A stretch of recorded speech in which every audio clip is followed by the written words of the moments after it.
The following talk is offered freely to ensure that no one is ever denied access to these practices and to these teachings. If you feel inspired to make a donation to support this offering, you can go to my website at jonathanfoust.com. While you're there, you can also sign up for a monthly newsletter designed to support you in your practice. Thank you, and enjoy.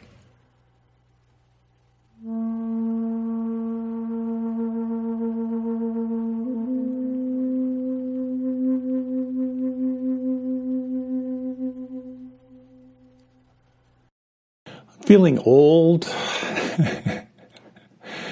As I was reflecting on a story I might share about cultivating rapture or happiness or joy, I was thinking about this one time, way back when, in my ashram days, I wrote a lot of copy. And I had one of the first computers, the Tandy TRS-80. It was a Radio Shack computer. And it had these things called floppy disks. And so you'd be writing, and it was so slow. You'd be typing, and it would go copying the to the disk. It didn't have an autosave function, unfortunately. And one morning, I had to write a brochure, and I just sat down and I just went nuts on this thing. 3 hours straight, just cranking on getting this copy done. It was in one of those flow modes, where you can do in 3 hours what normally takes you 8. And I was about, I'd say 95% done when I moved my foot and I ended up unplugging the computer. I pulled the cord out with I was wearing winter boots. And I did what I thought was best, which was to plug the computer back in and then start in and just start from the beginning. Now, I was a little frustrated. I was definitely angry with myself, but I just knew what I had to do. Like, there it was, just do it. And so I just wrote like a maniac. And at one point, as I'm reconstructing this entire brochure and writing it out, I was so absorbed in the whole process, I just kind of asked myself, well, how are you feeling right now? And I thought, I feel really happy. I feel kind of joyful. And it was so interesting to me that I was really deeply absorbed into kind of recreating this. And actually, it was kind of interesting because I'd just written it, so writing it again, there were refinements and connections I was making. And it was just a profound insight for me that happiness is kind of a weird thing. It's not necessarily dependent on externals. It's about the internal experience. I'd like to talk a little bit about joy, rapture, happiness, and how it ties into these 7 factors of awakening we've been exploring. I'd like to talk a little bit about the trap we fall into of chasing it. I'd like to talk about how turning your attention to joy and rapture can help you feel more whole in general. How joy is not necessarily about adding anything to your life, and what it means to increase your capacity for joy. So the word for joy, and the original word of the Buddha is piti, P-I-T-I, and it refers to the sense of happiness. Rapture is a really, really cool word. I really like the word rapture, which is kind of this upwelling of well-being. I've been meditating for a long time, and I never thought of meditation as something that was really connected to rapture or joy or happiness. Definitely, I was feeling happier in my life as a result of a steady practice. I was aware I would have more kind of random happy attacks than I did before. But it wasn't until I was on a month-long retreat where I got a very deep taste of the rapture and joy that arises through concentration and absorption. So during this retreat, like on any time we meditate, just noticing thought coming back, noticing thought coming back. But after a while, it's like this puppy of the mind. You tell the puppy to sit and it runs off, and you bring the puppy back, you tell it to sit. Over time, with compassion and practice, the puppy starts to sit for longer and longer periods of time. And so I noticed that as I was getting more aware of the sense of the breath and bringing in more of a sense of well-being and connection, there was this kind of upwelling of happiness. It was very much of an embodied feeling. And it's very much connected to how I like to think of meditation. At first, we use focus, concentration to gather. And then you open to a sense of flow, awareness of what's changing. And then you just sense, well, can I just let it all go? Or can I let it all be? It's so powerful. And even now, we'll do a 60-second check-in. If you like, you can close your eyes and take 3 slow, deep breaths and notice how intimately you can feel those breaths on the inside.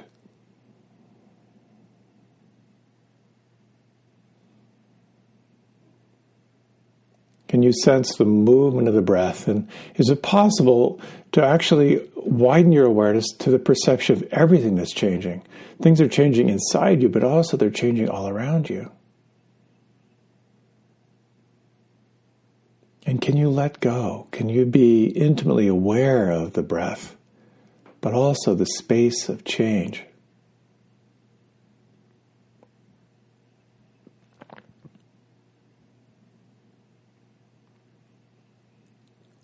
So if you like, you can open your eyes and you can deepen your breath. Our practice is awareness of what's arising from this matrix of the body and mind. So when you see a form, when you hear a sound, when you perceive an odor, when you taste a flavor, when you feel something, when you're aware of an idea, they're very powerful. And with all these sense objects and mental objects, there can be a lot of pleasure in just noticing the experience of here and now. But then we recognize that it's just passing phenomena. It's just material passing through. And the interesting thing is, as you begin to deepen your meditation practice, there are a number of things become a little more clear. And one is you become more aware of what gets in the way of being present. You know, these hindrances, or sometimes they're referred to as kind of the coverings, what covers natural awareness. You notice when aversion, anger, judgment, blame come in as a filter. When craving, wanting, fantasy, planning are the filter through which you're viewing. Or you may notice the mind restless and worry, or you may notice the heavy, sleepy, slothful mind, or a mind paralyzed by doubt or fear. You become more aware of the filters. And becoming more aware is amazing, because you begin to recognize that, yes, there is anger, but you're not your anger. You're the awareness of the anger. Yes, the mind is restless, but you're not the restlessness. You're the awareness of the restlessness. One of the interesting things in meditation is you start practicing and you realize how distracted you are all the time.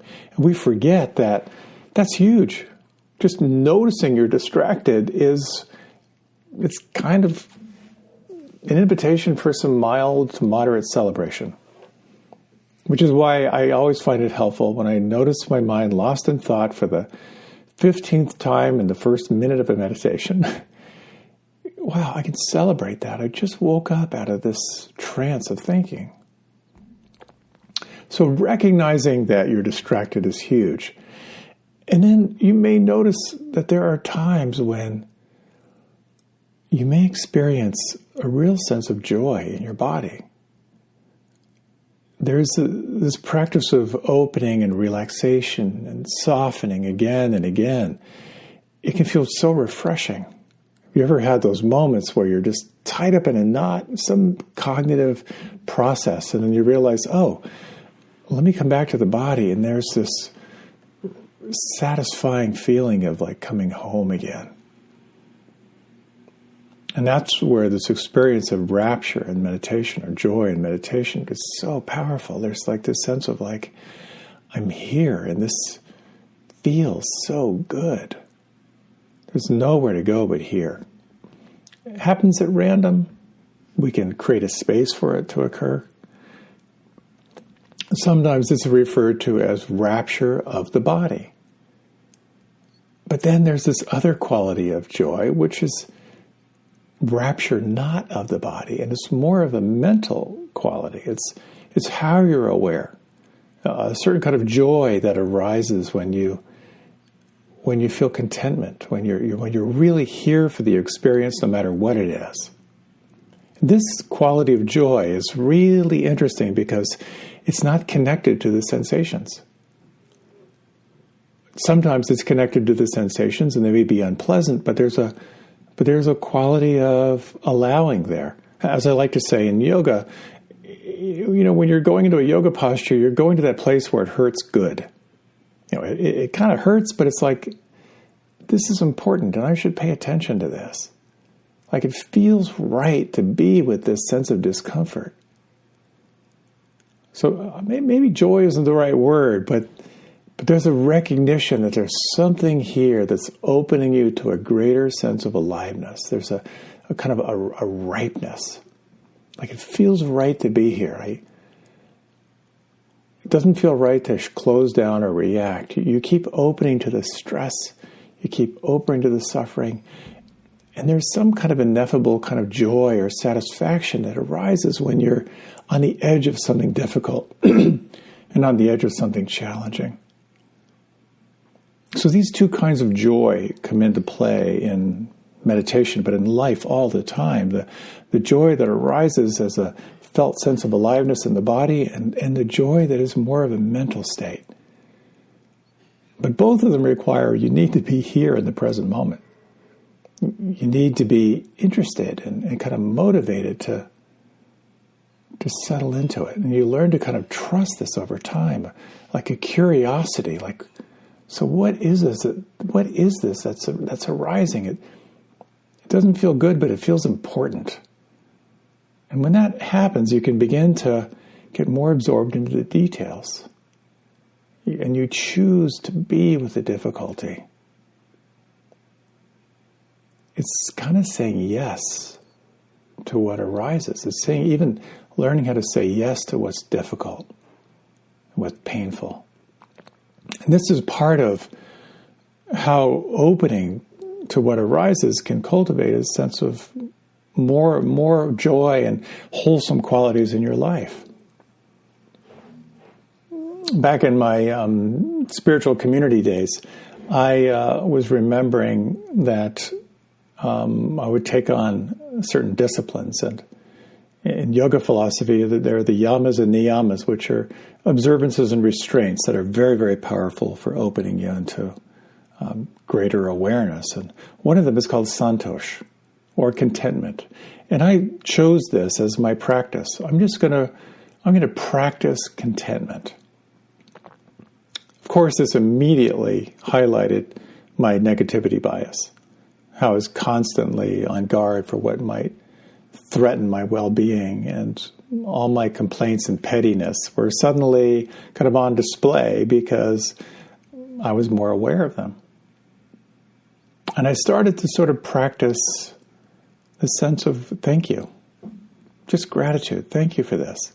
And sometimes it was, thank you for this amazing meal, or sometimes it was thank you for this wonderful growth opportunity.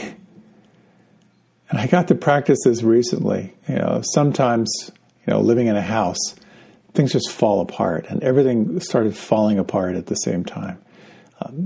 Multiple computer issues. I have a lot of media from video and photography, and suddenly 2 hard drives filled up, and I had to figure out all the backup stuff, and then we had a water tank that blew, and diagnosing that and taking care of that. And I realized I was getting tight and I was getting resentful. And I thought, all right, so can I say yes to this? Can I just look for the joy here? So with the water tank, I contacted the company at 6:30 in the morning. I just sent an email, a little fair warning before I called, and Sent that at 6:30 and at 6:45, I got an email back saying, we're on it, we're going to get someone on there, don't worry about it, we'll take care of it. So I emailed back and I said, you're up early. And we had a little chat, the woman who was coordinating everything. And I thanked her, and she was very pleasant. And it suddenly became this way of reflecting the goodness back to her. And someone came to work on it, and we had a good connection, and it was handled.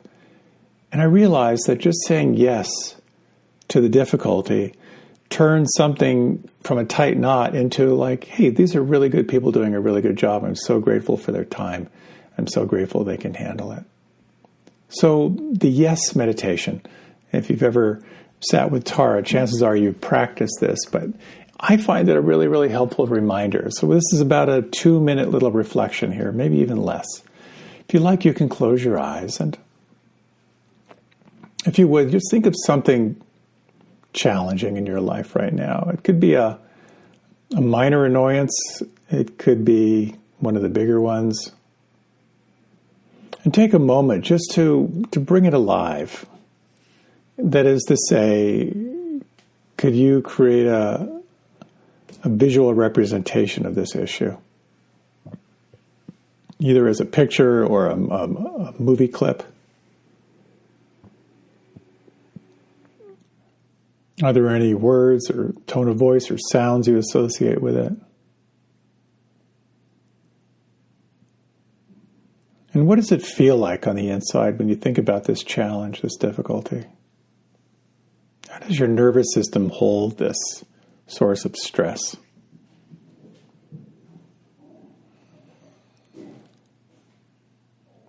And as you just begin to sense what it feels like inside, sense what it's like to say no to it. What does it feel like when you say no, when you want to push it away or push it down, or what's that like inside?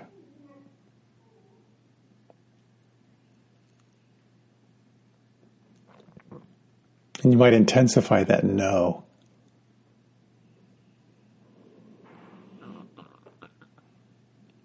And what does it feel like to say yes to it?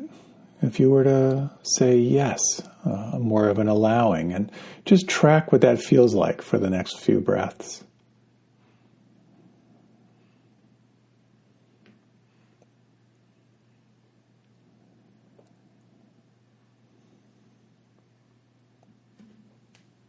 And if you like, you can deepen your breath. Quite often when, you can open your eyes if you like, or remain with them closed. Quite often, there are a number of things folks notice in this meditation, and I notice for myself that saying no is usually a tightening. There's some kind of like a clenching or shutting down.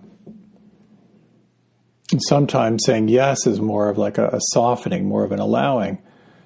And sometimes no is very empowering. No, I'm not going to feel it. Or I'm not going to allow this. And sometimes yes can feel like it's almost doesn't feel right. So there's no black and white here. Sometimes when you say yes to it, you actually start feeling the intensity of it, or it feels worse because it's almost like your system is saying, okay, let's make room for it so we can allow it and let it go or let it be. So while this is not a black or white practice, there is something about when it feels right to say yes. Just to say yes to this next breath on the inside. To say yes to that pile of dishes. To say yes to walking down the street. Or having a task. It's a very different approach to life. Again, yes is not always the right answer. Sometimes no is definitely a more conscious approach. But it can cultivate in meditation and in life kind of a gliding.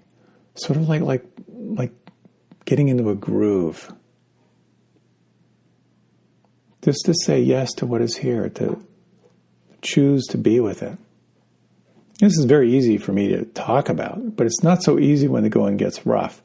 But we can train ourselves to cultivate more of this, wow, yeah, let me be with this. As Werner Erhard, the founder of Est, said, the quickest way to be happy is to choose what you already have. Such a powerful statement. And in meditation, it's choosing this breath. It's choosing this moment just as it is. Meditative joy and rapture doesn't come fast, and it's not permanent. But it's essentially not in conflict with what is happening, but actually agreeing to your experiences. As one wise teacher said, meditation is a practice of consent. You're consenting to your experience. It seems to be the doorway here.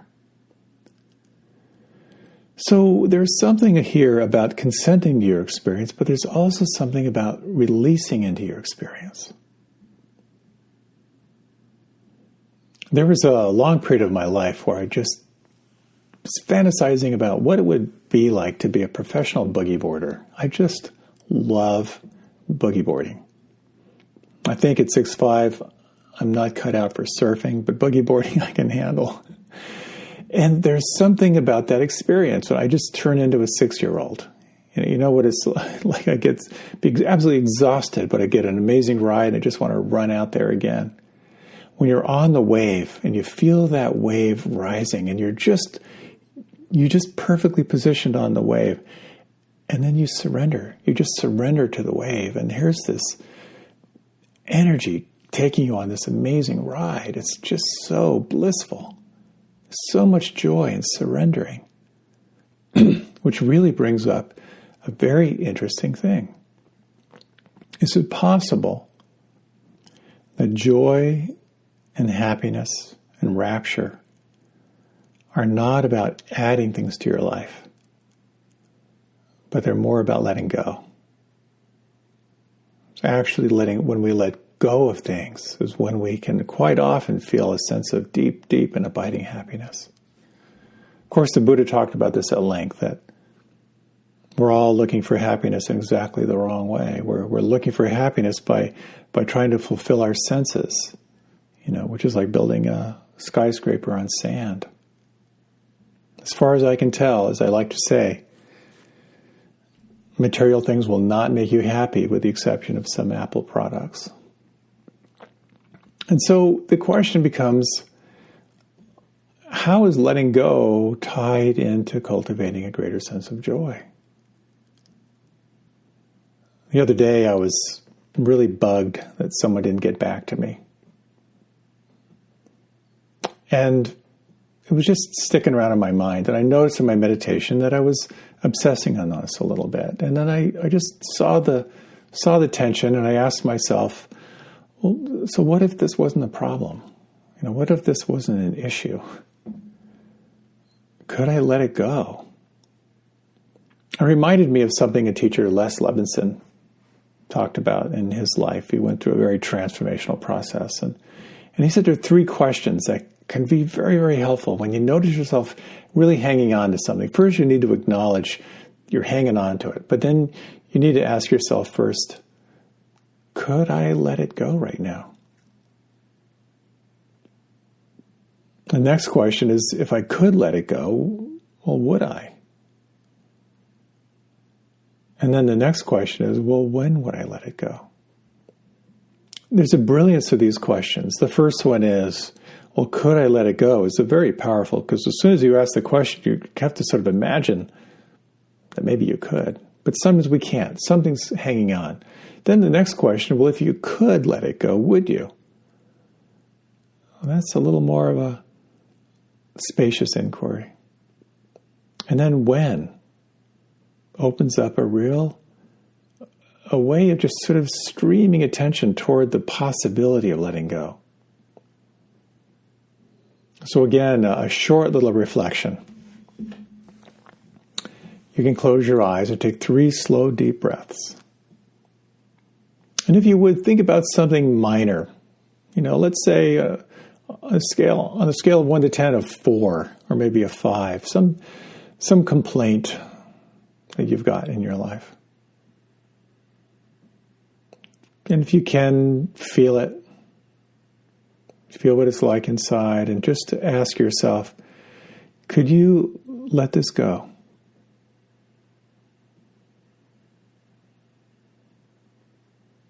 If you could let it go, would you?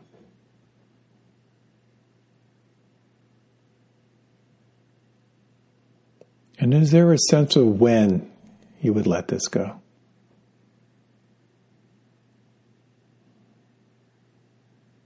And just take a moment to sense, if you could let this go, what would that feel like? What would that be like?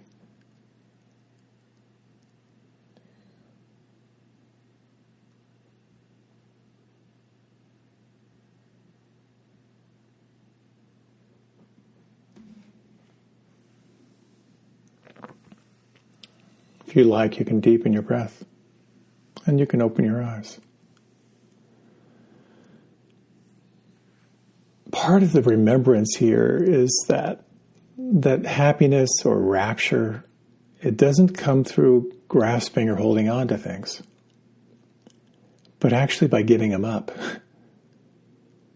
It's this sort of detached or letting go attitude toward the world and toward your life that actually is what brings about the sense of joy and rapture and happiness. Or we had a poster at home when I was a kid that said, you're not happy in regard to what you can afford, but about what you can afford to let go of. Letting go, intimately tied into joy. Letting go of your preferences. Saying yes to what arises. So if you really let go, if you really let be, what arises? And quite often there can be a sense of fear or anxiety. Well, if I just let everything be, well, then I wouldn't be motivated. I wouldn't get anything done. But if you stay with it, kind of under that, there can be a real vast sense of allowing. That there's underneath all the striving, the motivation from fear, the motivation from desire, the motivation from confusion, there can be a sense of presence that's transcendent to it all. As I like to say, if you were an A student, or you wanted to be an A student, if you think about the C students, they had so much fun. C students would just show up, and if it resonated, great. If it didn't, not a big deal. It's kind of tied in here to what it means to increase your capacity for joy. Something here about letting go.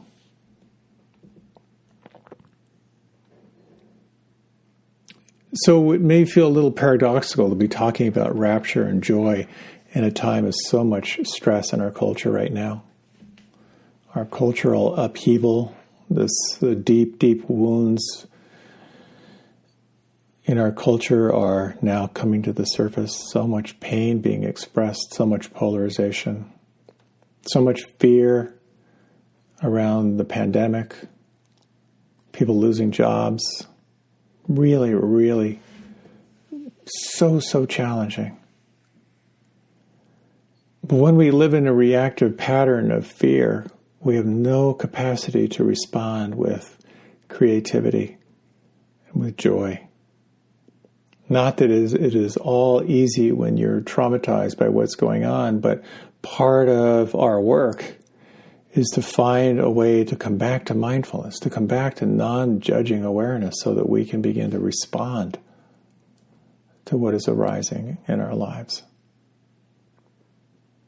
And paradoxically, there are those who are who are without jobs, those who are very fearful around the changes. But then there are other stories of people who are finding that because they've been forced to simplify, because they can't go out, they can't distract themselves with food and drink and entertainment, that they're finding something unexpected through the pandemic, a greater sense of joy, a greater sense of ease, as so much is taken away in terms of our habitual activities, that in not spending money, there is a greater sense of contentment, if you will. And again, it's not for everyone, but for some people. A good friend of mine was doing a huge remodel on a house. And the house was going to be pretty amazing. In the interim, the whole family crammed into a tiny apartment because they just couldn't take living in the construction anymore. And they're all kind of jammed in there together, very, very small space. And I asked his daughter, I said, of all the places you've lived, what was your favorite place? And she said, that little apartment, that was my favorite. She said it was so simple and we were all really close together. So there's something very, very powerful around training ourselves to look for the good. Just as the wounds that are coming through in our culture right now are horrible, but on the other hand, they're being expressed. They're being seen. As Van Jones shared recently, a black man was lynched, and everybody cares. So when we choose to look for the good, when we ask ourselves, what's good about this? Or what could be good about this? Can I say yes to this? We're moving from contraction to new possibilities.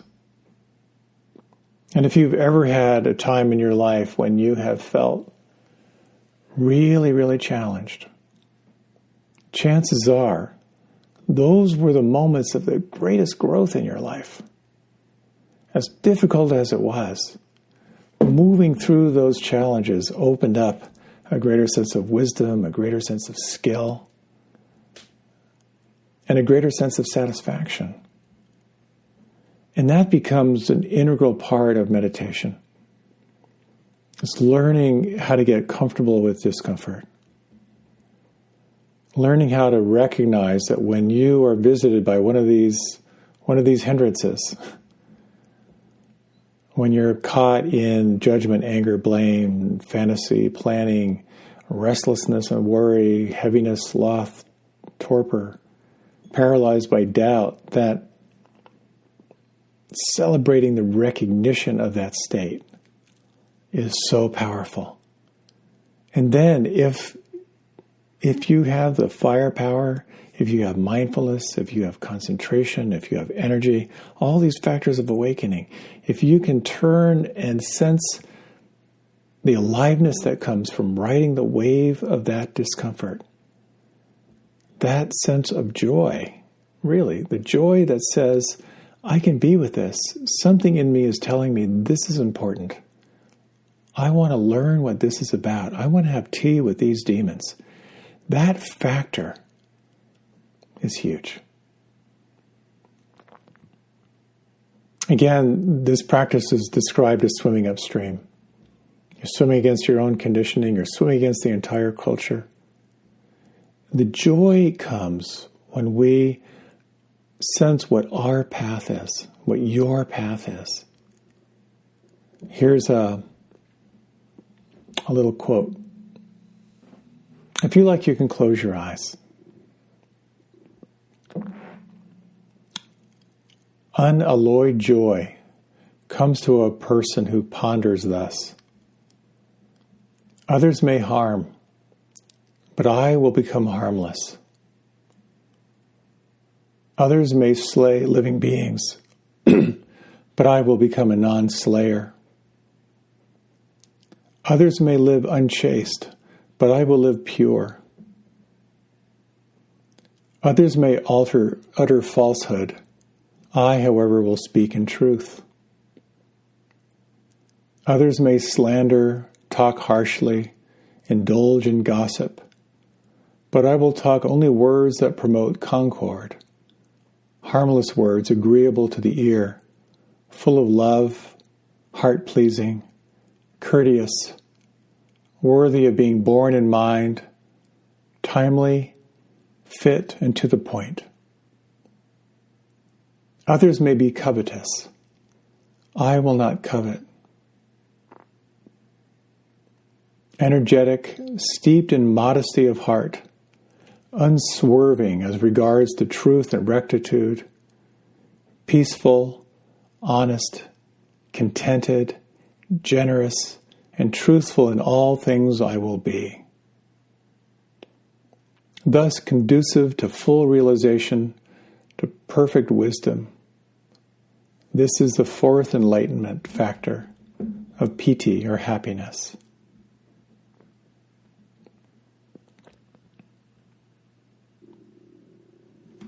If you like, you can deepen your breath, and you can let your eyes open. Part of this path of awakening, and again, awakening is not a concept, it's not a metaphor. It's about being awake to reality.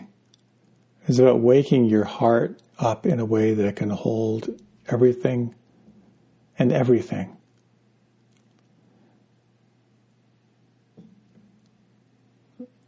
When we are unskillful, we react to what is happening. We seek to control our lives. We seek to minimize pain. We seek to maximize joy. And quite often we do it based on the senses. When we really want to wake up, we recognize that part of the path means bringing all of our attention to what is not awake. And this becomes the paradox of joy. That rather than adding things to our lives, the joy comes in saying yes to what arises and letting go and letting be. So when you know what cultivates more long-term joy in your life, it can be very, very helpful in letting go of what's between you and feeling joy. This is part of the miracle of waking up. So if you like, you can close your eyes and take 3 long and slow, deep breaths.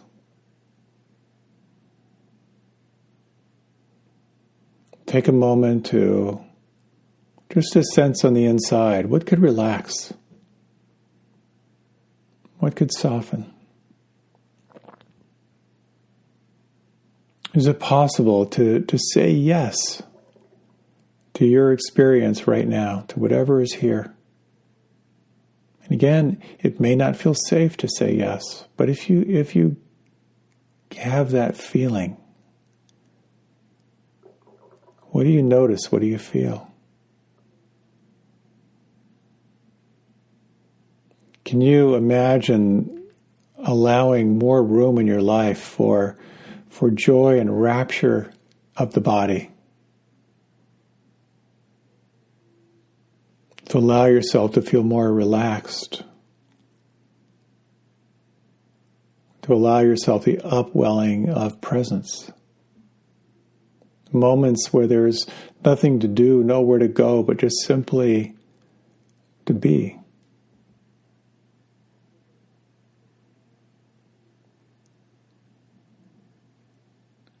And can you sense this quality of rapture and happiness, not of the body, but this mental quality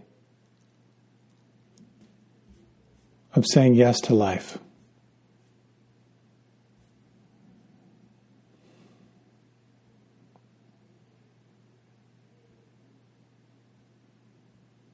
Can you sense or imagine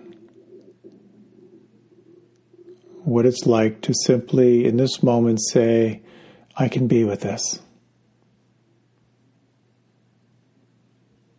I can make room for this.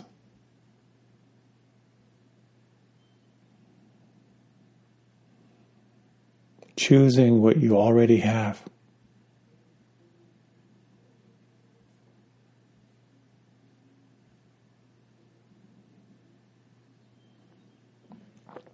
Over the next 3 breaths, can you imagine that you could increase your capacity for joy in the body and joy in the mind?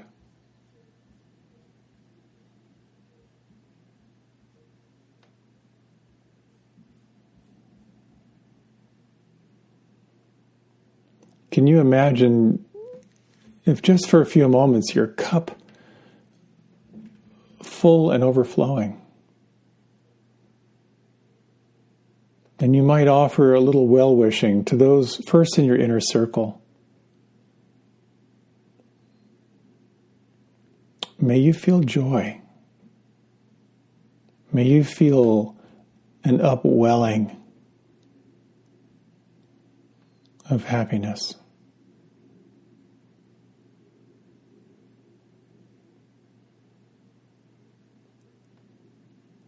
You might imagine it now moving out in widening circles. And you might, just for the next minute or so, bring into mind different people who spontaneously come to mind. And imagine that you could, from this place of radiant overflow, wish them well, and wish them ease.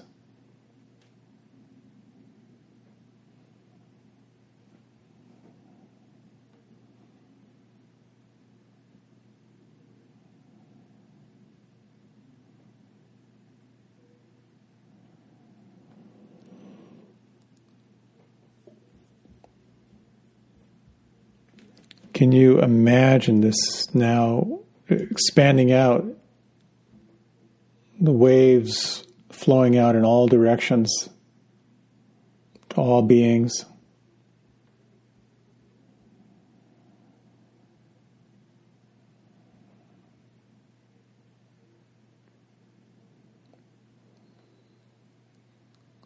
All those that are under deep stress and suffering. Those who are anxious and fear. May all these beings feel their capacity for joy, for rapture, for happiness, to open and expand.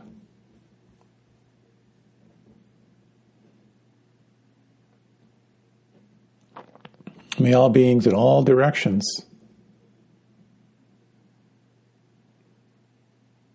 feel at peace,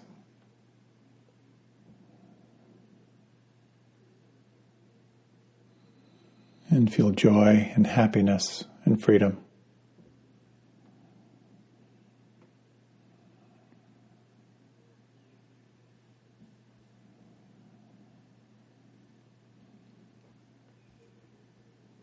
If you like, you can begin to deepen your breath.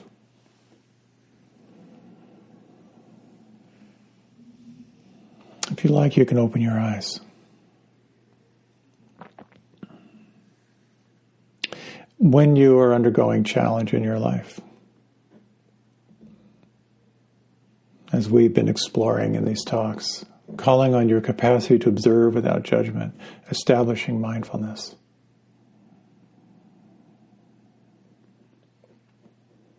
Establishing your capacity to be with what is here.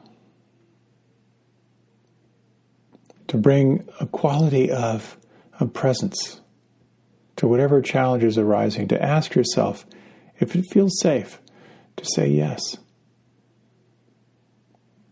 And then to make room for what is here. What is the lesson? Can you let it be? Can you let it go? And to track how rapture and happiness live in the body and they live in the mind. You can't make it happen, but you can cultivate the most optimal environment that you can. Thank you so much for your time and for your attention. May you feel more and more of this upwelling of joy in your life so that you might be there for those in your life, to be of support, to be a presence, to serve in the deepest way that you feel called. Happy trails. Thank you for your time and for your attention. Many blessings.